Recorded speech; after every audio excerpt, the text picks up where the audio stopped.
So we now move on. Learning for and from practice and academic study, in which we hear from a couple of students who we have supported through their doctorates in theology, which is a professional doctorate which happens here at the University of Roehampton, and it actually draws on practice and enables those who are studying to continue their ministry alongside it. And our first doctoral student and member of the Learning Network, we keep hearing about the Learning Network, with whom we very much feel part of our establishment, is Sally Rush. So thank you, and over to you. Thank you, Sue, and thank you to the Susanna Wesley Foundation for funding my research and allowing me to talk to you this afternoon. I want to begin by explaining what a DTH is, because some of you might not be aware. It's a practical doctorate in theology which has a vocational aspect. If you are aware of the nature of BTEC, this is the doctoral equivalent, equal but different to a PhD. And I want to start by explaining how this research came.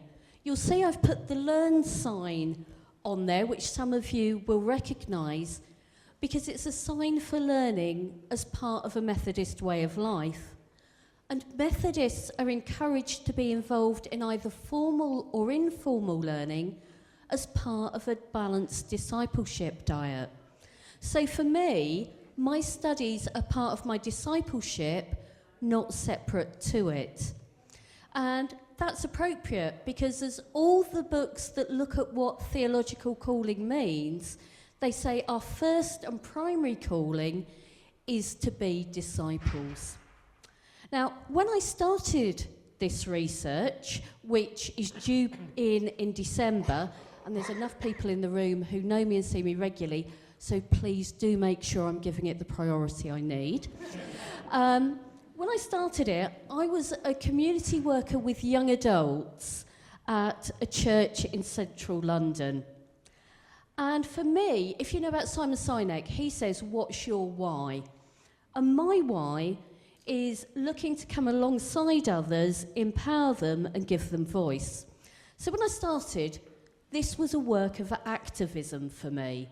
The Methodist Conference wasn't about to do any more research onto lay employees. And so I thought, well, we need some evidence to show how I was in a different position to many because I had good paying conditions and good supervision.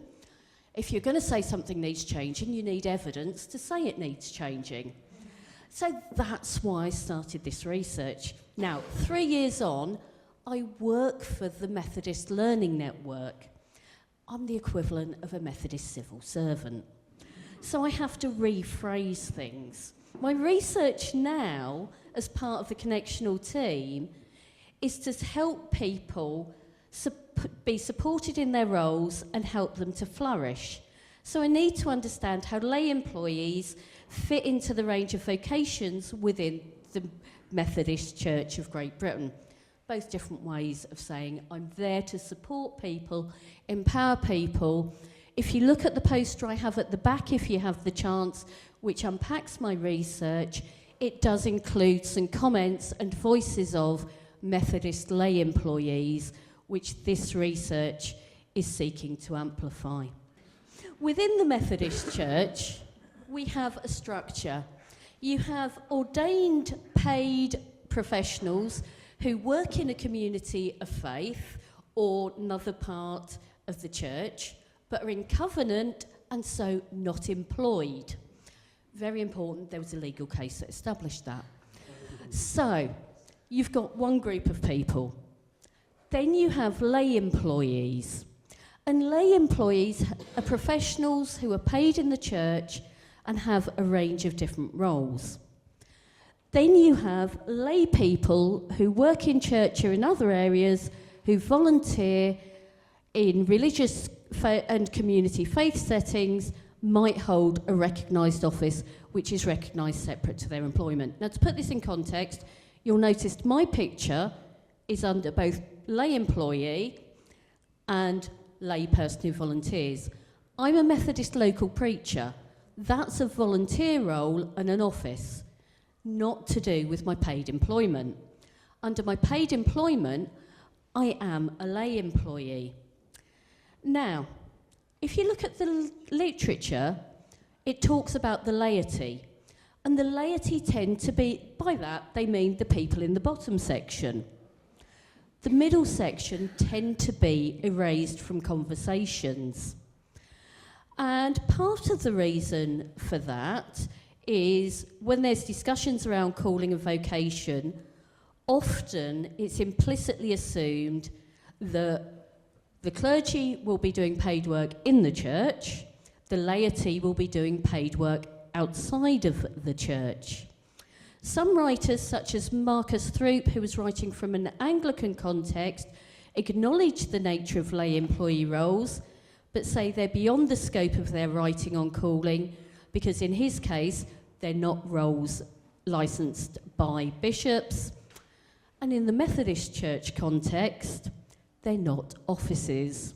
So, within the Methodist Church of Great Britain, which is what I'm focusing on, the recent Changing Patterns of Ministry report by Jonathan Hustler and Nicola Price-Tebbott made a similar distinction to Throop and gave little attention to lay employees and focused more on church stewards in the introduction of the office of local lay pastors when it came to the laity. Should be noted, as the report did, there are employees who are operating as local lay pastors, but this office is a separate recognition to the job title. And all of this results in a lack of conversation around and material related to the employment opportunities and progression structures for lay employees within the faith sector, including the development of transferable skills. I say that we know theology departments around the country are in trouble, and one of the reasons for this is we're not talking about the language of employability properly. So therefore, that's another reason why we actually need to look at lay employees and look at what lay employment in the whole faith sector looks like. Also, next one, yeah. This is a slide from the Methodist website that shows the Methodist structure. And I'm focusing on the green bits here. And would the Methodists in the room please stop giggling at this point, please? Because we are a connectional church. And this shows how the whole church operates at different levels by being connected together.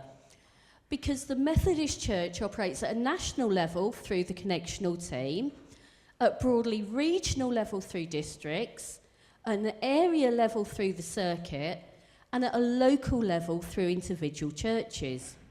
Now, lay employees who were part of my research were based in the four main green areas highlighted: connectional team, districts, circuits, and churches. And within that, my methodology involved research questionnaires which were undertaken in 2022 and interviews as well as some secondary sources. While I used some social media to get respondents, I found out that I was able to get a high level of respondents, 104 to the questionnaire of valid responses, which was much higher than I expected. Those who want a tip of how to get hold of people, I did that by contacting district administrators who kindly distributed the research questionnaire link for me. For practical reasons of time, I've only interviewed 5 participants, so most of my findings will come from the questionnaires. And one of the things I'm aware of, but next slide is the one I'm not coming to now, so I'll talk through this one. What we want to do is support and enable them. So I was asking questions like who they were in terms of the job title, where they were based, how they came into their roles, how they view their calling and vocations, and what they see their future progression to be. And what I found, I've talked about the methodology, thank you, and so what I found was a variety of different job titles. Now, this is 2022, and we hadn't had the push to try and make people local lay pastors yet, but through anecdotal evidence, that hasn't really worked. And we still have the range of different job titles on here. This was about 75 different versions of similar job titles. And it covers lay employees, some of whom are administrative, some work with children and families, some are pioneers. It gives a range of different job titles on this. And so, one of the things I'm aware of through all this is that actually we need to have a diverse set of offerings for lay employees. Most of them, I found, tended to be women, particularly at local church level. At local church level, they tended to be working part-time and sometimes on limited funding. At connectional and district level, they were more likely to have permanent contracts rather than ones that talked about fixed level of time. And also, they were more likely to be aged between 40 and 60 and have degree level education. So what does this mean? I think this means is to shape our learning offers, we need to give upskilling opportunities to our lay employees. We also need to realise that because of the age and gender they are, there are inclusion issues to actually make sure that it's not just connectional HR, but local churches are aware of how to give support to employees going through the menopause, which I know is an area of research that Emma's been involved in, and preparing for retirement. Because I found that when asked what they saw their future being, most people wanted to stay in these roles or similar ones until retirement. For them, it is a vocation and calling in the Methodist Church of Great Britain. And I think kind of whether there's a conference report or not at some point, we need to start listening to those lay employees more rather than assuming we think the learning and development and other needs they have. Thank you for your time.